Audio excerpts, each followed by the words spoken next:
Svet va gaz narxining 3 yil oshmasligi masalasida ham aytildi, ham qaytildi.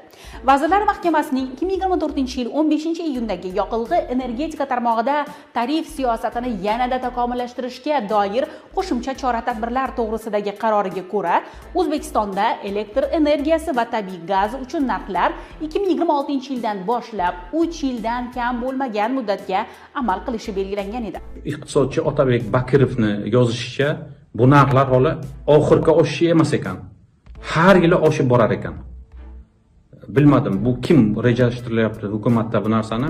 Kim rejalashtirayotgan bo'lsa, o'sha energetika vazirligidagi hukumatdagi kim qilayotgan bo'lsa, u prezidentga va xalqqa dushman odam. Chunki xalqning ahvoli shusiz ham, odamlarning ahvoli shusiz ham og'ir bo'lib qoldi. O'rtacha oylik oladigan odamni topadigan puli faqat qorin g'ami bo'lib qolyapti. Bu buncha oshayotgan elektr energiyani, gazni narxini qanaqa qilib to'laydi?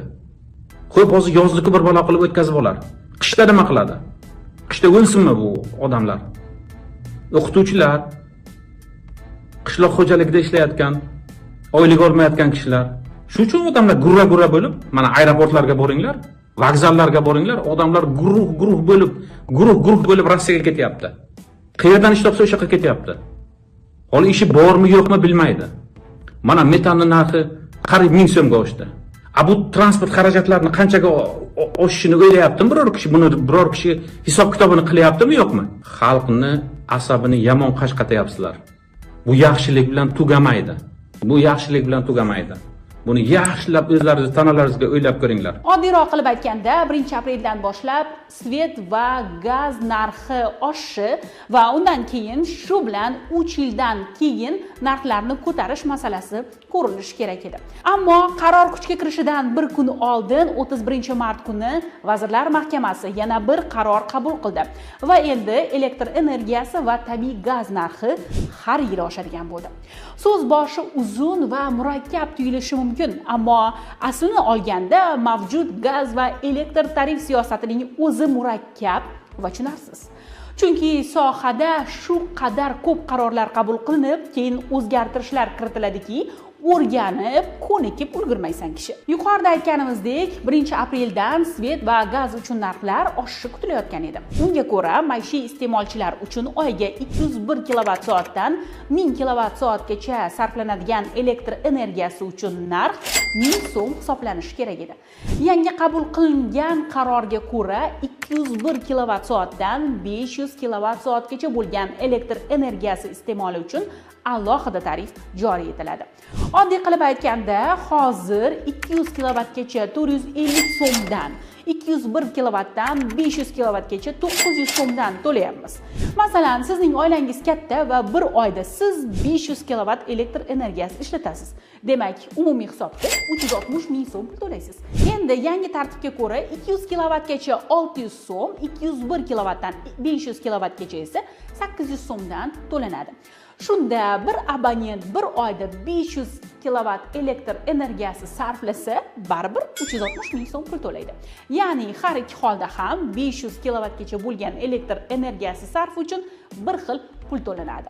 Qolganlari esa avvalgi qarorda belgilangandek qoladi. Bu haqda takror aytgan keragi yo'q, chunki menimcha ko'pchilik yaxshi bilsa kerak. Agar to'lanadigan summa o'zgarmaydigan bo'lsa, buning uchun yangi qarorga ne hojat deydiganlar uchun qarordagi asosiy jihatga to'xtalsak.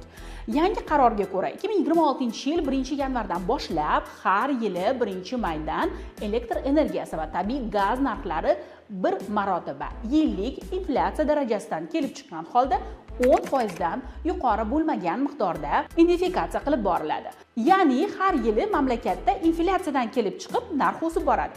Ma'lumot uchun aytib o'tish kerak, 2024-yilda O'zbekistonda yillik inflyatsiya darajasi 9,8% ni tashkil etgandi.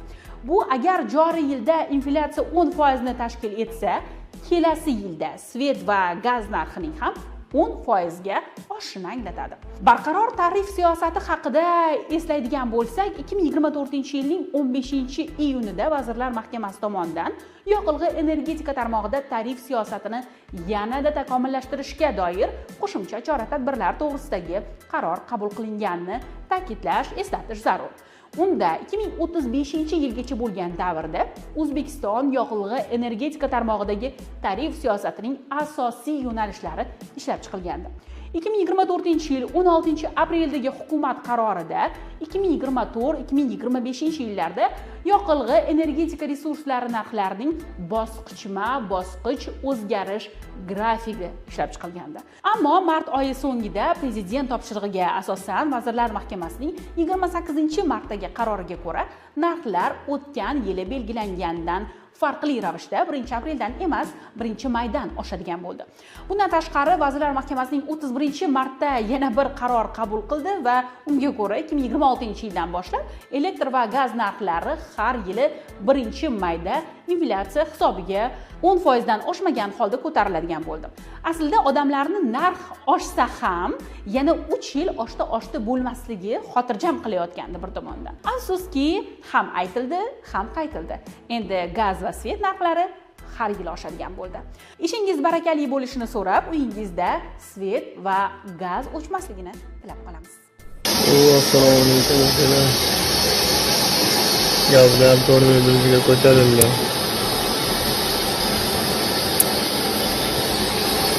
Cho'ja Norindaryo ko'prigidan o'tgandagi zapravka 4100 so'm bo'libdi gaz narxi. 4100 so'mga ko'tarilishibdi. Chashma zapravka 5200 narx.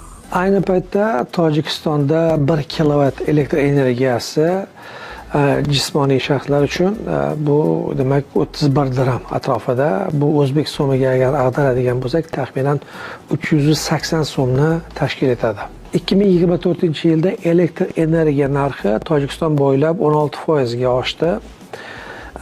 Bu narx bu yil ham saqlanib qoldi, lekin agar muqoyisa qiladigan bo'lsak, bu Tojikiston aholisini to'lov qurbiga juda ham katta ta'sir qiladi. Ya'ni Tojikiston aholisi bundan ko'p aziyat chekadi. O'zbekistondan farqli, Tojikistonda elektr energiyasidan foydalanish limiti qo'yilmagan. Bir xil narx barcha fuqarolar uchun doimiy ravishda ketaveradi. Propan gazini narxi 7 somondan sal ko'proq.